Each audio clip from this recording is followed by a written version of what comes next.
Sounds good. SD Spooky Adventures is live. And hi, Janine. How are you? I'm good. How are you, Debbie? I'm doing great. Lots going on. I'm excited that we're going to talk some spooky and terrifying things tonight. I'm super excited for this episode of Ghostly Tales with Janine and Debbie. We're going to talk about some of the most interesting places that we've had paranormal activity or experienced paranormal activity. It's so exciting because I know a lot of your stories, and they are they're super frightening. I'm sure if anybody else would have been there or for the other people that were there, we tend to not get scared, but I've been in some creepy places, and I know you are. And I think mutually, didn't we go out to Alpine at least one time? I went with you. Yeah, I think we've been out there a few times together. That is a really creepy spot. That was really, really, like you said, creepy. But when we went down and there was kind of this down the hill area of the graveyards and stuff, that was insane. And I didn't even want to go down there. It gives off a vibe that says, maybe you should stay away. But of course, we went down anyway. Yeah, right. I think that I know when I was young, I've got to tell you, the scariest places really, I'd say the scariest place was my home. That tends to be, I've had activity where I am now, but I get excited about it now. But as a child or a young teen, when the stuff is really attracted to you, we had the little minions, the little shadow mini guys. We had the big, tall, shadow guy, hooded guy. I mean, we had all kinds of stuff there. And they mostly targeted my sister and my niece. My niece was very psychic. They would target her in one bedroom, and when my sister, that was my sister's bedroom, and when she was there, they were there. Funny how they decided that, okay, we're all going to get together and do our thing. It's going to be in that one room.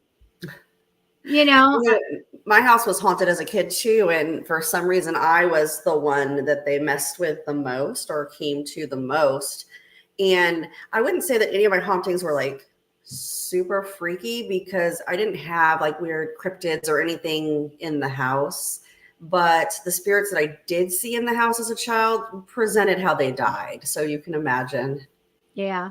Well, when you're little and then you see, I have a friend that sees, we were out in Alpine, matter of fact, and we were just driving up the freeway, and he looked to the side and he said, "Oh, they're all burned."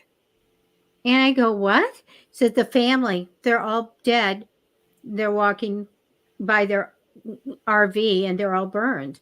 So I went and I found out, and indeed, an RV burned, and the family burned up there in it, and he saw them, and he was from the East Coast, so he doesn't know anything. I didn't even know about this. So yeah, he tends to see them burned because there was a like a it's like a historic fire in like a dance place or a concert place, and everybody couldn't get out the exit doors and they burned. And he says he'll be driving and he'll see them, just wandering and all burned up and looking that way. And I just go, can you imagine a little child seeing something scary like that? So that actually happened to you. Yeah, I feel like I'm one of those weird kids that like nothing fazed me even back then. So like the two boys in our family room with the blood dripping from their head didn't faze me. My cousin was a little weirded out when she saw them. She's like, "Oh, they're bleeding," and I said, just invite them into play." And we invited them into play. Of course, our other cousin couldn't see them, couldn't hear them, and she thought we were playing with imaginary friends. That we were weird. Yeah, but it didn't bother me. The guy that had the railing stuck through him on the side of the freeway where he was ejected from a car. I just asked him, I said, "Cool, I see how you've died. Can you please show me a happier time in your life?" And he did present then in a younger age and at a time that he was happy. So I've learned to ask that question. Just please, I'm accepting and acknowledging how you passed. Let's see a better time in your life, and then we'll continue our communication. When I'm communicating a lot and for clients and I'm doing psychometry or anything like that, and I bring in a spirit and I, describe everything, it's always a pleasant, great experience. And so that I didn't, that was probably a good thing. I didn't have that kind of stuff happen. But as a teenager, we all went to see the white lady and we went into very devil's punch bowl, very scary places, that was in our community. And you did get that vibe. I never saw anything at those places, but you get that vibe of maybe it's taking other people being scared. But we did, as teenagers, want to go get scared. And I think that's why people like to go to haunted houses or tours, or even, to Disneyland, to the Haunted Mansion. Or the horror movies, being scared, even on roller coasters, is something that people are attracted to. But more and more, I think, Janine, people are coming towards wanting the paranormal movies. They're wanting the experiences. And maybe it's not something they're going to want once they experience it. That we've seen that at the 10th Avenue Arts Center when they're all about seeing the ghosts and everything. And then when they really get into the situation, they want to go home. And they do. Yeah. Yeah, they think that they want that experience until it's super intense, and then they're like, you know what? I think I've changed my mind. A lot of people leave. Well, we were talking about where's a really scary place that we've been to or really scary and we've seen something. And I just quickly went and I go, yeah, I know. I know. I went to Hearst Castle at San Simeon. I've always wanted to go all my life and see that. And I'm like walking through the buildings going, this is creeping me out because it's the style of furniture and dank and dark and everything in all the rooms. And I'm like, this is really weird. And I saw the outside pool, but it was drained and I was bummed. And then I went to the inside pool, and that's when it started. I was like, oh my gosh. And you know what? I would not be surprised if somebody said someone drowned in there and all kinds of stuff happened in there, because I was like, it was so dark in there, and like the water was black. I was like, oh, geez. And it was back then, pools didn't go like, here we're in the shallow end. It's like deep. Yeah. They have ladders to get up, right? And they had like street lamps, like old fashioned globe lights around the pool that had a glow, like a golden glow to them. And I just got the creepiest feelings. And I go, I did not want to even be near the edge at all. I was like, and that wasn't me, but I really felt like there was some kind of maybe there was some near death, drownings, and maybe there was someone killed there. But I Mm. was, this is like insane. So I've got to say that probably the creepiest place I've ever been that I really felt that way was Hearst Castle. That's definitely on my bucket list. My mom and dad said, that it was a very weird vibe inside that location. My dad's even a non-believer, but he felt uncomfortable in that same location. So it's definitely something that I want to experience myself, of course. I know. I was going to the Winchester house, and we just didn't have time to stop. And as I saw it go by, I wanted to cry. Oh, And we went home, and I did a college report. I got an A on it on the Winchester house and the family. And we have thunder and lightning. I just heard I some need here to too, and yeah. you're what, 30 minutes away. I can hear it Yeah. here. Well, it just stopped pouring rain, so there we go.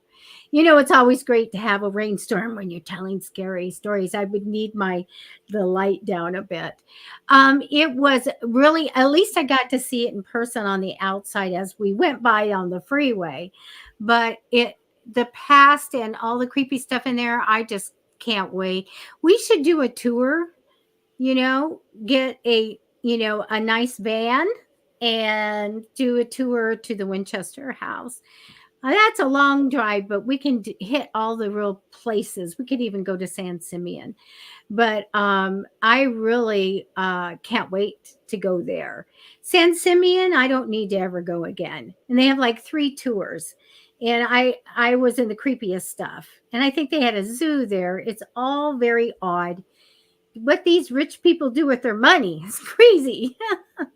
But yeah, it had a very weird vibe of people being there, of just creepy stuff around, and just give you that, that residual energy of what some of those things that happened. So I really like that. And so Winchester House, though, have you ever been there? I have not yet. Also on my bucket list. I Oh, haven't gotten out much other than to like LA, San Diego, and Denver for my mm, investigations, but we have you some plans. that hotel where somebody was in the water tank, So you went Cecil, there. we actually investigated that location. Oh, That is one of the creepiest places we've ever been because we were trying to connect with Alyssa Lamb, the girl that was found in the water tower. And I'm sure if you guys have seen the video, she was in an elevator. The doors would not close. She was yelling at somebody, but you couldn't see anybody out there. Now, I tried multiple times to recreate that elevator scenario, and the door just kept closing. We could not get it to stay open no matter what I did. But we went to the 15th floor where she was stayed in one of the rooms on the same area that she was in, trying to connect with her. And guess who we connected with? Richard Ramirez. I was A going nice to say the bad guy. Richard Ramirez contacted us through a Ouija board, and he actually was living in the bottom portion of that hotel. It was a hostel at the time when he was committing the murders in the 80s. Oh my gosh. And he Oh, said through an EVP, "I'll see you at Disneyland," which is one of the famous quotes that he said during his court trial. oh my gosh. Yeah, craziness. Uh, I don't know the history of that guy, but did he die in prison, or how did he Yeah, I die? think he died in prison. I'm trying to think. Probably been it's been a while since he passed away. He killed multiple people between Orange County and I think Carlsbad is as far down as he had actually killed people. Though what's creepy is before he killed his last victims, before he was captured, he actually was thrown out of a couple bars in our Gaslamp quarter of San Diego, which means he did make it all the way down here. Oh my And I god. was young, but I remember being scared because it was summer. It was super hot, and we had to lock all the doors and windows. My parents would never leave any of us home alone. Um, and even creepier, our neighbor across the street resembled the sketch of who they were looking Oh for. So shoot. that made it even creepier. That would be awful. Oh my Yeah. But yeah, that Cecil Hotel definitely has a vibe. I almost feel like Spirit, or maybe even Richard Merritt's spirit, was channeling himself through one of the maintenance men, because Chris and I had our floor on our room on the 15th floor, and everybody was trying to get up there, but we're the only ones that were able to actually secure one on that floor. Everybody else was kind of on a few floors below us. Now the hotel uses the 13th floor for maintenance, so there's no rooms there. But even though we were the first to check in, our room wasn't ready. So we had to wait for our keys. So we were on like maybe the 14th floor, 12th floor, something like that, with somebody else checking out their room. All the rooms were super weird because the sinks and the outlets to like blow dry your hair and stuff, they were inside the showers. Oh shoot. Like that's terrifying, right? They're inside the showers. Yeah, this is a good idea. But we didn't have that. On the 15th floor, we actually had our sink and stuff outside of our shower, which was nice. But here's the thing. So we get the call on my phone that our keys are ready, the room's ready. And I said, okay, I'll go down and get the keys. And this is in a sketchy part of LA. Just around the corner is Skid Row. You're seeing all sorts of interesting things, people shooting up, all that on the side of the road as you're coming in. So they're like, do you want us to come down with you? And I said, no, I'm good. You know, I'm not really afraid of much. So I head on down the elevator and we get to the 13th floor and it stops. I'm like, why is it stopping on the 13th floor? It opens and a maintenance man gets into the elevator with me. And I kid you not, the screwdriver in his hand was probably this long. Oh, shoot. And he sat there, did not say a word to me, and just stared at me while he stroked the tip of this screwdriver the entire way down to the lobby. Oh my gosh. And I thought, oh, okay, I'm going to be the next ghost of the Cecil Yeah. Hotel. He's Yeah, going to right. murder me with this screwdriver. Let's go channel for Janine. I was like, okay, this cannot be really happening. Something is not right with this scenario. I feel like Richard Ramirez might have been kind of channeling through him. Yeah, that's what I'm thinking. So he didn't go to Disneyland. Wouldn't that be something if his spirit was like in the Haunted Mansion? Oh my gosh, you pull through and all of a sudden he's looking at you through the mirror. No, thank you. Sitting in the little shell as you go by. Oh It my actually God. tells you how crazy and how normal seeing spirit was for me as a kid. Is when we were at Disneyland, I think I was like 6 or 7 years old. I have a huge mirror behind my bedroom door at my parents' house. And I was very disappointed that when I looked in the mirror that the ghost did not come home with me. Oh. My mom had to explain to me that it wasn't, you know, not the normal ghost that you're seeing at the house. This is just make believe. But I was so disappointed. I was like, you know, the ghosts in here, all they do is chat and keep us awake all night long and move things around and knock things down. I want the fun ghost to come home with me. Yeah. Well, we had the haunted house thing where we had 2 instances of a fireball just flying through the house. I mean, moving out like of the bathroom, turning the corner, going through the kitchen, the living room, and chasing my sister the whole time into that room that was haunted that she was in. And that happened 2 times there. So we always had weird stuff. And we had the little minions. We had all kinds of just kind of near death things. We were hit by lightning. We, flooded out, all kinds of stuff with that house. So the house just had a bunch of stuff happening. And I had my gifts, my talents or powers, but it was all about I can just tell everybody and look at them and tell them what was going to happen. If they said we're going to go whatever, and I say, oh, and this and this and this and this is going to happen. And and then I was always lucky. I won a TV contest. I won stuff. My sister was so mad. She'd say, just give everything. It's you're having a party, you got prizes, games, just give them all, Debbie. And so I was fortunate to have that kind of stuff. But like nothing chased me or did anything like that. But we always felt that property had bad, vibes going. Yeah. And of course it was that one bedroom. Luckily I was not in that had all the shadow people, I'll say, because they were real little, cloaked figures. And then the big one at the end of the bed that would rise up and go down on anybody in the bed, rise up and crash right on them. And like I said, a long time ago when I talked about this, my niece, years later, my niece was in the room and that happened to her, but she invited the little minions onto her bed. And then she couldn't breathe. She couldn't breathe. They were all in. And then the big one came up and went down on the bed on top of everybody. And so that's when she told me the story. And I said, you need to talk to your aunt because that happened when she was young, your age, in that bedroom. But I said she wasn't inviting any of these guys on the bed with her, Right. never do that.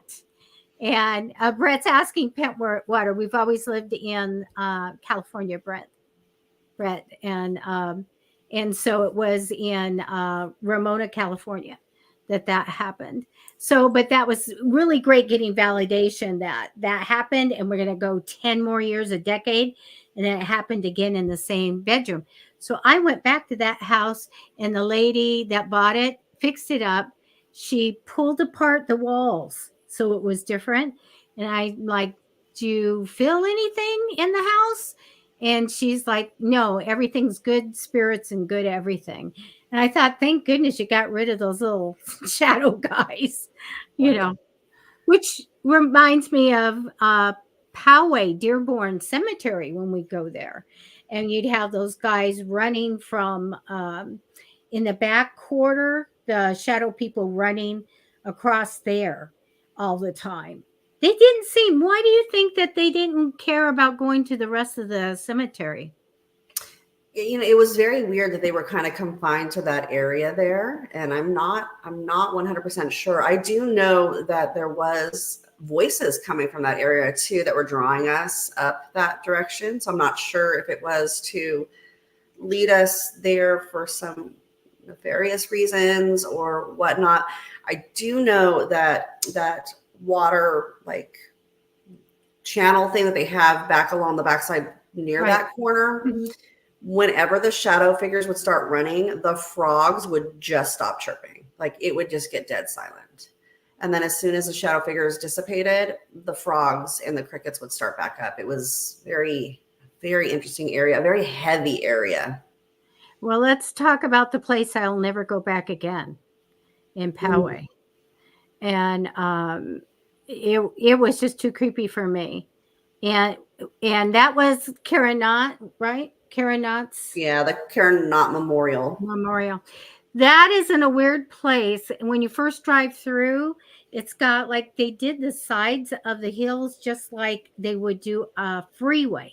And people like had burnt up things, maybe they had sacrifices there and stuff. And then you go in, and then there's some kind of facility there that's top secret. And they got cameras, and and you just have to turn around and wave at these unknown people in the camera and park. But it is so freaking scary. I'm going to say the most scary place for me. And because she was thrown off the pyre, the police officer threw her off the freeway, right? Yeah, is that the 15 or the 805 right there? But whatever it is, that little stretch of 15. freeway that she was thrown from is still intact too. Yeah, the old one is there and you can see it, but that's where all the creepy stuff happened. And people go there and they've got doll heads, doll bodies hanging, and they've been through the rain and dirt and all that. And they're hanging in the trees and they bring stuff. And I'm sure that they brought things for the little memorials that are everywhere there. And there's police memorial, there's, children, but they get really grungy and wet and ugly looking. But the conversation that we had with the frogs was the most insane thing. We should have had a million cameras there, because as one of the people that were with us was asking questions, it was like yes, no. And part of that was when we say that, everything's quiet. And then if it was something else, then everything was loud. And it just continually went like that way. It was the most crazy experience of paranormal phenomena, that they could control these animals. And it was just like unreal, unreal. But it was really creepy because you almost wondered, all these were victims, these memorials of victims and stuff, murdered. And you just go there and you knew that the vibe was, about maybe how it happened to them, the terror they went through, the grieving of people that go there. And I didn't find it a relaxing place to go to a memorial park. It was more you know, like Chucky was part of it and put it together. It was really horrifying. What is your take? Yeah, they meant for it to be this nice place to remember everybody. And there's beautiful painted rocks as memorial to all these violent crime victims, police officers that were killed in the line of duty. There's literally only one person that's memorialized there that wasn't a victim of a violent crime per se, and that's Samnot, Kira's father. But I do believe that his passing was the fault of the man who killed his daughter, because he actually was in such grief that he was out there maintaining that garden for years. And he passed away within 20 feet of where his daughter's body was found while he was caring to the area. Such a weird vibe, very active. We actually had conversations with Mr. Knott, where he has confirmed that the man that's in jail for his daughter's death did kill her. And he communicated with us by knocking on a gazebo that's out there. And so, we feel him when we're out there. But here's the thing, and I'll have to try to find the live video. Maybe we can replay it again. But I took Carla out with us. We did an investigation, a live video, a live podcast out of there. And all the grief of people who come to this memorial site has left energy behind that has formed into these goopy black things that hang from the trees. But they're so upset. Scrabblies. They're so upset that they actually bite and scratch people that are out at this location. So we try to go out and clear as much of it as we can out of there, because it should be a nice area. But the problem is the victims, the ones that actually lost the loved ones, their grief grows there and it sticks around. Yep. And yeah, the grief and fear and anger and all those emotions are what creates these things we call scrabblies. And they're kind of like a crab jellyfish thing. And they can mature into the things that bite and scratch. And I call those gumbies. And then that can keep going one more up to being taking probably orders from anything that is dark and bigger and stronger. And so that's why they'll bite and scratch and all of that. But it's just growth from it being sorrowful, grief, crying, being scared, having fear, all these things create that stuff. And that's where, like, if it was enclosed in a house, could give people depression and fears and mental, alter their mental state. So it's I'm gonna nail that. If we could write it up on a board, number one, the Karanat Memorial in Poway, California, one of the most creepy places, can be terrifying. High communication with spirits there. You can go, you'll always get an EVP, you'll always have something move, knocking. I connected one of the first times I was there, and there were some people there, and I said, so I get Robert, and this is what he looks like, and I have him in a uniform, and this is how he died, and all of that. The people literally walked out of the gazebo, and down was the stone for that man. yes, yeah. And we were able to actually pull up his thing on Google, Yep. and you had it 100%. Yeah, it was like amazing. So that is a good place if you want to go do mediumship, but you have to put in those protections and all of that, because it is got very dark stuff there. And it was a Clear yourself horrific, before you leave. yeah, As a well. horrific event. And I lived here at the time too, and it was just terrible. And it's just not one of those friendly rolling hills and grass and all of that, and with gravestones. It's a hard mess, I'm going to say. I never want to go there ever again, ever. That's the creepiest Yeah, like place. I said, we went expecting it to be this beautiful, peaceful place to remember all these lost people, and the energy was not what we were expecting. Mm-mm. It's really sinister. And the fact that the people go out and they char up the walls going there. And you know that there's probably sacrifices and all kinds of stuff happening there. It's very looks like a apocalyptic place. So, but it is. I remember a big, giant, globby shadow, and I'm just don't know what that was. I felt more like it was an animal, and I go, this is the last time I'm going to come here. It is just too. I don't like it. I just don't want to be in those vibes. You have to be careful nothing goes home with you too. Well, we are at 7 p.m. Pacific time. Yeah, well, we're talking about this beautiful memorial and the weird activity there. My couch just moved on its own, and it is a very heavy couch, so that's always fun times. That's your house because you do that. I haven't had stuff for quite a while. I kind of let the guards up, the wards, and then I had people talking and stuff. And I was like, well, that's interesting. To say my name and all that. I usually get that on the obelisk. The obelisk will. Matter of fact, there were some people out at Dearborn, and my name came up on their obelisks on the app on their phone and wondering where I was. And I'm like, not there tonight. I didn't know that the people were going to be out there. But yeah. It's always terrifying if the obelisk says my name because it's not in the dictionary. So when my name comes out, it's kind of like, oh, okay, somebody knows me here. I've had coincidences before of like seeing your name comes up somewhere and then you were messaging me and I'm like, okay.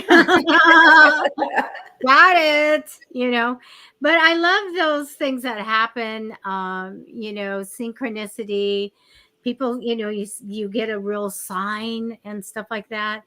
It's worth exploring all those things, whether it's Kara not where she's at that communication, you gain the experience of that. But there's so much when we talk about spiritual stuff.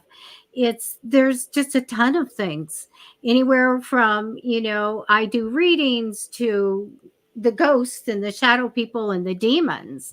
A lot of people want to go up. Okay, we'll talk about Scrabblies and Gumbies and we're not going to the demons. But I had a meetup and I have 786 people, I think, in meetup here. And this one beautiful girl came and she just smiled listening to all of us. And she said, there's only angels. There's only angels. And I said, keep that in mind, that there's only angels. Like, yeah. So, she was at the wrong meeting. Like wrong spot. Right. Because we're going to talk about all those things and the hierarchy of that, of the different spirits and what they manifest into. So there's a lot of stuff out there. Well, did you need to get going? So I do have a tour in a little bit, but before we head out, I just want to share one more spooky place because I'm going to be heading in there tonight with about 35 people. My tour group just keeps growing. But it's this unassuming, beautiful house in our Gaslamp Quarter. It's called the Gaslamp Museum, or people here in town tend to call it the Heath Davis Horton House. Oldest wooden structure down there, placed in 1850. And it is our #1 historical location here in San Diego. So this place seems so unassuming, but it actually had a hospital in it at a certain point in time that became kind of a hospice. Because at that time, people were dying of tuberculosis, syphilis, botched surgeries, but not enough hospital space. So they're dying on the streets. So, you don't expect too much when you go into this place. And there's nothing really scary inside there. So I wouldn't say it's like a scary location to go to, but it's active. Just as much so as the Whaley House, with one difference. It's active daily, like daily stuff happening. So I want to share this photo with you guys. I'm going to hold it up and I'm going to also send it to Debbie so she can actually upload it to the site for you guys when we're done here. But this young man, I covered his face for his identity to be kept to himself. But as we're making our way through my tour, he kept saying, Miss Cat, the ghosts like me. They keep touching me. And I was telling him kind of like, you just let him know that you don't want to be touched, this and that, like trying to help him along the way. He took a selfie in this mirror inside the house. And we do get really weird things showing up when people take selfies in this mirror because it just happens to have a mirror directly across the room from it, opening a portal. I'm going to show you the photo. Behind him, there is a completely white woman sitting at a poker table that was not there. But that's not the creepiest of it. If you look, there's a hand on his shoulder. Ooh, let's pull it that way. Oh gosh, there's the hand. And the woman behind him was not there. Oh my gosh. So if you guys are in San Diego or on your way to San Diego, check out one of my tours because we go inside there. And I will say that that is probably the creepiest place I've ever been in, even more so than the Carrot Knot, just for the factor that it's so active. That's awesome. I want to get my picture taken with the ghost. Well, Debbie, you know you're always welcome to come out on my tour. I've got you. I'm hoping, I just published 2 books and I'm about to publish 2 more. And I'm just hoping that I'm going to get this going so that when we have that nicer weather, because we have El Nino and a lot of rain, that I will get down into the city. Now, can they get a hold of you to get tour information? Yeah, you can either message me at SD Spooky Adventures, or I will go in the comments when I get off my tour tonight and post the link for Haunted San Diego Ghost Tours. That way you guys can book there. That'd be great. That'd be wonderful. Okay, so I think it's time to go. And Guy, this was great. Thank you, Janine, so much. I'm glad that we were able to get on this evening, and hopefully we'll see you guys in the coming Sundays. Thank you for joining us for Ghostly Tales, and we will see you next time. And really, I gotta find my cursor. There it is. Hopefully you'll have a lot of spooky things. So next time we talk, you can tell what happened on the tour tonight. Definitely. I have some videos that I'm dying to share with you guys too. So we'll definitely get into Oh, it's great. Okay. Bye, everybody. Thank you for watching. Take care.